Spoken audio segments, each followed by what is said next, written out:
അങ്ങനെ പോകുമ്പോഴത്തേക്കും നമ്മൾ ഒരു സെൻറ്റിമെൻ്റലായിട്ട് വളരെ സ്വീകാര്യമായിരിക്കും. കരുണയ്ക്ക് വേണ്ടി യാചിക്കുക, പ്രാർത്ഥിക്കുക, ദൈവം കാണാനാണെന്നൊക്കെ പറയുന്ന നല്ല കാര്യങ്ങളാണ്.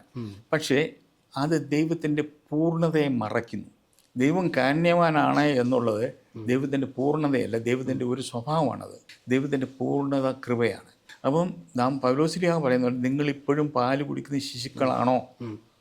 ഖരമായ പദാർത്ഥം എന്നാ നിങ്ങൾ കഴിക്കുക? അപ്പം നമ്മുടെ ഈ സഭാ സമൂഹം എന്നും ഇങ്ങനെ കരുണയ്ക്ക് വേണ്ടി യാചിച്ച് പാല് കുടിക്കുന്ന അവസ്ഥയെ കഴിയണോ? അതോ കരപദാർത്ഥം, ആത്മീയ കരപദാർത്ഥം വെട്ടിച്ച് ദൈവമക്കളുടെ സ്വാതന്ത്ര്യത്തിലേക്ക് ജീവിക്കണോ? എനിക്കും പ്രശ്നങ്ങളും പ്രതിസന്ധികളും ഉണ്ടാവും, ഇപ്പോഴും ഉണ്ട്, പ്രതിസന്ധികളുണ്ട്. അപ്പോൾ ആ പ്രതിസന്ധികൾ വരുമ്പോഴത്തേക്കും ഇപ്പം കരുണയ്ക്ക് വേണ്ടി ഇപ്പം എനിക്കൊരു വലിയ കടബാധ്യം ഉണ്ടെന്ന് വിചാരിച്ചുള്ളൂ.